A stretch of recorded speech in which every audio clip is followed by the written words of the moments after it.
हाँ देखिए बच्चों, क्लास 7 शिक्षा विज्ञान अध्याय नंबर आपका 7 चल रहा था। चैप्टर नाम है जंतुओं में पोषण। देखिए इससे जो पिछली वीडियो थी उसमें मैंने आपको मानव में यानी कि मनुष्य में किस प्रकार पाचन होता है,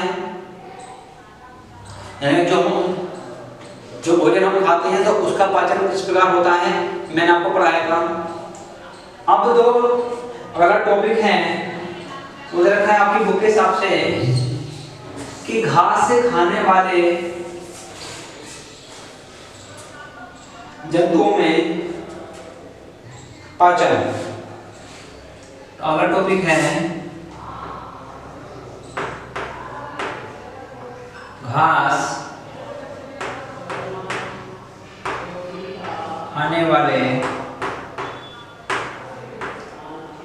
खाने वाले जंतुओं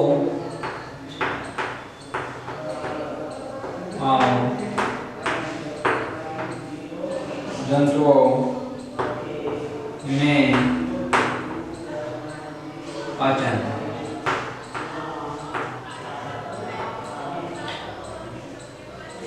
जो जंतु घास खाते हैं तो उनका पाचन किस प्रकार होता है। आपने देखा होगा जितने भी जंतु शाकाहारी होते हैं, यदि आप गांव से बिलोंग करते हो तो आपके घर में कोई गाय भैंस होगी तो गाय भैंस अधिकतर खाती हैं। जो हमारे घर हरा चारा आता है उसको खाती हैं, या जो घास वगैरह होती है तो उसको खाती हैं। तो आपने एक बात नोट करी होगी कि जब गाय भैंस उसे चारे को उस घास को खाती हैं तो उसको बहुत तेज खाती हैं, ठीक है, और उसको खाती रहती है और जल्दी से उसको खत्म कर देती हैं।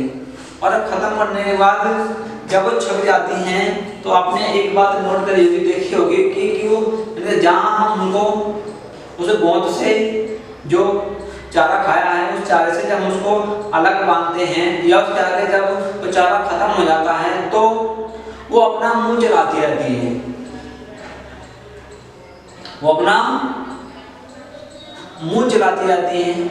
तो वो अपना मुंह क्यों चलाती हैं? क्योंकि जो उन्होंने अपना जो भोजन खाया था तो वह उस समय खाते वक्त तो जो घास या हरा चारा उनके पेट में गया था तो उस टाइम उसका पाचन नहीं होता, ठीक है। और जब उसको खाने के बाद अपना मुंह चलाती हैं तो उस मुंह चलाने का रीजन क्या होता है कि वो उस जो उन्होंने हरा चारा खाया है या घास खाई है तो वो उसका पाचन करते हैं, ठीक है। उसका पाचन कैसे करते हैं बता रहा हूं। देखिए जो भी कोई गाय भैंस या कोई भी शाकाहारी जंतु जो घास फूस को खाता है तो वो जो भोजन पहले शुरू में खाता है जल्दी खाता है तो उसको क्या करता है उसको अपने आमाशय में मतलब जो उसका पेट होता है तो उसमें क्या कर लेते हैं, उसको एकत्र कर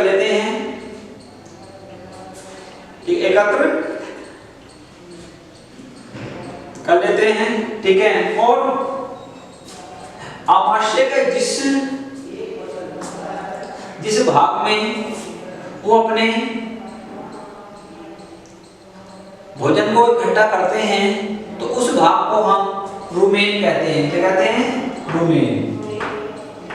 यानी कि जो आपके जंतु होते हैं गाय भैंस हो गई तो वो जो घास, ठीक है, या हरा चारा खाते हैं तो उस हरे चारे को अपने आमाशय के अंदर अपने पेट के अंदर जहां एकत्र करते हैं तो उस भाग को हम क्या कहते हैं? रुमेन कहते हैं, ठीक है। रुमेन में क्या होता है, यानी का इस भोजन का आंशिक पाचन होता है। आंशिक मतलब वो सारा नहीं पचता, उसका कुछ भाग को पचाया जाता है, ठीक है। तो रुमेन में क्या होता है? रुमेन में लिख रहा हूं, आपको नोट नहीं करना है, आपको पीडीएफ पहुंचेगी आपको उसमें से करना है। मैं लिख रहा हूं रुमेन में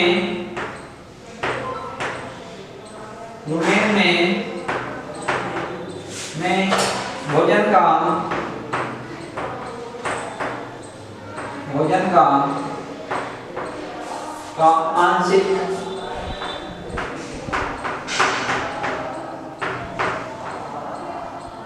आंशिक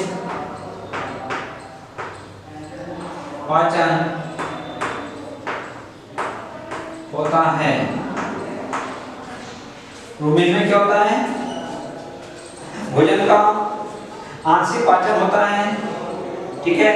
और किसी पाचन को हम कहते हैं जुगाल कहते हैं। क्या कहते हैं? जुगाल। कहते हैं ना कि जब गाय भैंस मुंह चला करते क्या कर रही है? ये जुगाल कर रही है। क्या ये जुगाली कर, गांव में जुगाली बोल देते हैं। तो क्या कर रही है? जुगाल कर रही है। अब इसके बाद जो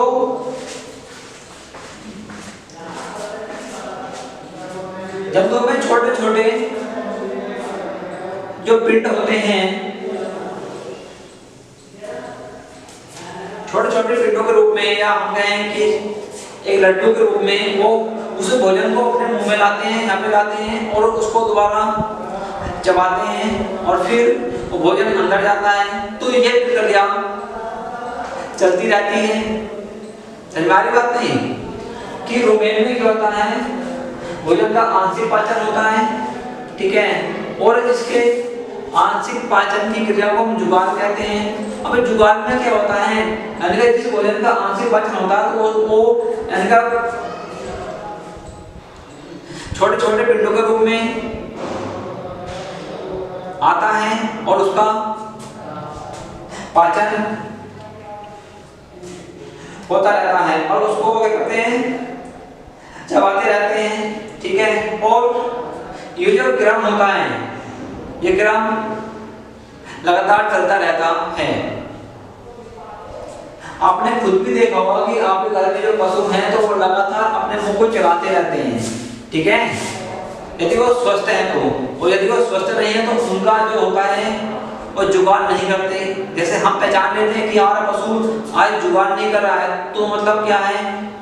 उसे कोई दिक्कत है। तो जुगाल जो करता है वो एक स्वस्थ पशु करता है। अब अगला पॉइंट ये आता है, ठीक है। और पशुओं के जो लगातार अंदर से जो भोजन आता है वो पिंड के रूप में आता है और उसको चबाते हैं, फिर भोजन जाता है। तो ऐसा ये क्रम जो होता है इनका लगातार चलता रहता है। और इस क्रम को जो है, ठीक है, और इस क्रम को रोमंथन कहते हैं। क्या कहते हैं? रोमंथन।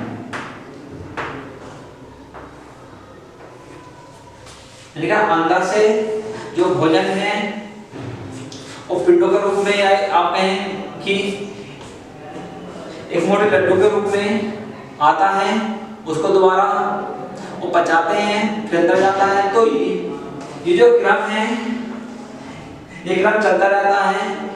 तो इस क्रम का नाम दिया है रोमंथन। क्या इस क्रम का नाम? रोमंथन है, ठीक है। और जिन जंतुओं में ये क्रिया होती है तो उन जंतुओं को हम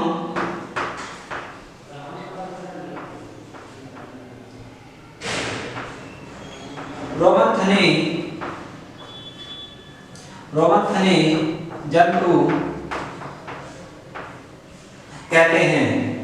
मछली है, इनका जिन जंतुओं में ये क्रिया होती है उन जंतु को हम क्या कहते हैं?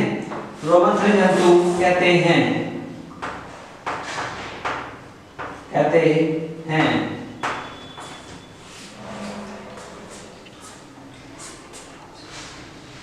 अब जो गाय या भैंस या बकरी जो भी ये होता है तो इनका जो मुख्य भोजन बताया गया है वो घास है, ठीक है। और घास के अंदर सेलुलोज क्या होता है? घास के अंदर सेलुलोज जो होता है वो एक बड़ी मात्रा में उपस्थित होता है।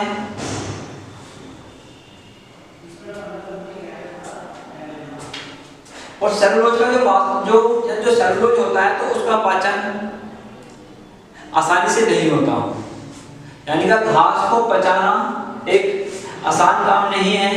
तो इनका जो पाचन जो मतलब जो घास का जो पाचन होता है वो आसानी से नहीं होता।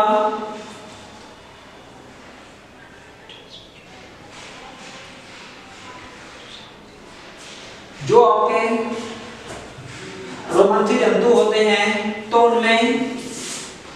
उनके अंदर छोटी आंत,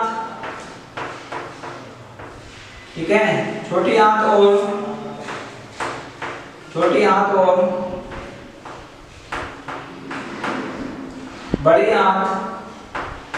छोटी आंत और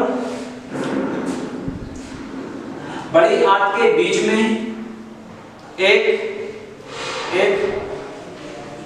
लंबी नलीनुमा रचना होती है। उस